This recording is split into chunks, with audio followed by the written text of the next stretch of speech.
നമസ്കാരം. മലയാളി വാർത്തയിലേക്ക് സ്വാഗതം.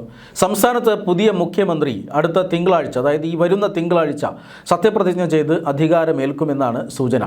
സെൻട്രൽ സ്റ്റേഡിയത്തിൽ സത്യപ്രതിജ്ഞാ ചടങ്ങുകൾക്കുള്ള ഒരുക്കങ്ങൾ നടന്നുവരികയാണ്. 1 ലക്ഷത്തോളം പേർ സത്യപ്രതിജ്ഞയിൽ പങ്കെടുക്കുമെന്നാണ് സൂചന. പ്രവേശനം പാസ് മൂലമാണ് നിയന്ത്രിച്ചിട്ടുള്ളത്. വലിയ വികാരം അല്ലെങ്കിൽ വലിയ രീതിയിലുള്ള ജനപങ്കാളിത്തം ഈ സത്യപ്രതിജ്ഞയിൽ ഉണ്ടാകും എന്നാണ് UDF കണക്ക് കൂട്ടുന്നത്. വിജയ് അടക്കം പങ്കെടുക്കുകയാണ് എങ്കിൽ അതിൽ എത്തുന്നവരുടെ സംഖ്യ അത് ക്രമാതീതമായി വർദ്ധിക്കാനുള്ള സാഹചര്യവുമുണ്ട്. അതുകൊണ്ട് തന്നെ ഈ സത്യപ്രതിജ്ഞാ ചടങ്ങുമായി ബന്ധപ്പെട്ട ഒരുക്കങ്ങൾ പൂർത്തീകരിക്കുമ്പോൾ മറുവശത്ത് മന്ത്രിസഭാ രൂപീകരണ ചർച്ചകൾ പുരോഗമിക്കുകയാണ്. ആ ചർച്ചകളിൽ വലിയ പുരോഗതിയൊന്നും ഇപ്പോഴും ആയിട്ടില്ല എന്നുള്ളത് കോൺഗ്രസിനെയും VD സതീശനെയും വല്ലാതെ അലട്ടുന്നുണ്ട്. ഇതിൻ്റെ ഏറ്റവും പ്രധാന കേന്ദ്ര ബിന്ദു എന്ന് പറയുന്നത് രമേശ് ചെന്നിത്തല തന്നെയാണ്.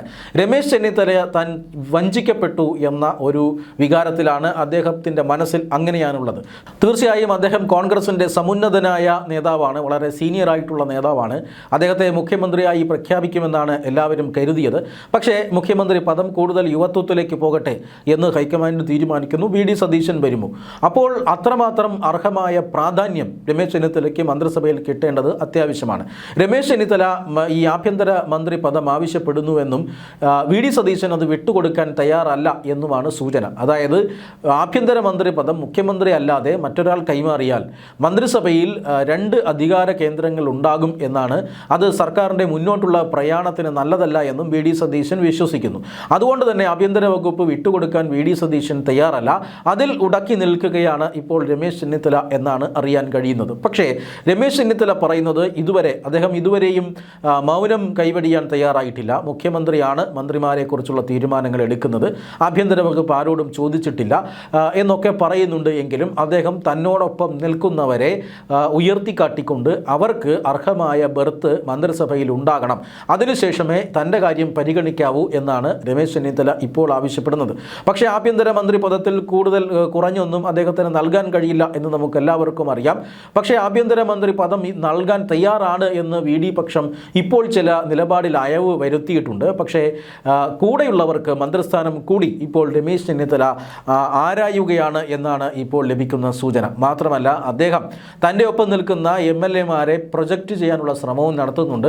ഇന്ന് രാവിലെ തന്നെ അദ്ദേഹം TK ഗോവിന്ദനെ CPM-ൽ നിന്നും രാജിവെച്ച് UDF ടിക്കറ്റിൽ മത്സരിച്ച CPM-ൻ്റെ ഉരുക്ക് കോട്ടയായ തലശ്ശേരി പിടിച്ചടക്കിയ TK ഗോവിന്ദനെ ഒപ്പം നിർത്തി അദ്ദേഹം വാർത്താ സമ്മേളനം നടത്തിയിരുന്നു.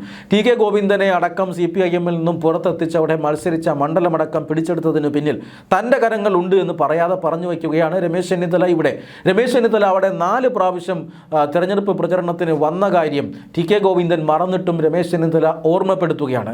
അങ്ങനെ പാർട്ടി ഘടകത്തെ കൂടുതൽ സമ്മർദ്ദത്തിലാക്കുകയാണ് രമേശ് ചെന്നിത്തല എന്നാണ് ലഭിക്കുന്ന സൂചന. മുഖ്യമന്ത്രി പദം നൽകാതെ രമേശ് ചെന്നിത്തലയോട് പാർട്ടി വലിയ അനീതി കാട്ടി. പക്ഷേ അത് കോമ്പൻസേറ്റ് ചെയ്യുന്നതിനുള്ള മറ്റു ചില പാക്കേജുകളെങ്കിലും പ്രഖ്യാപിക്കണമായിരുന്നു.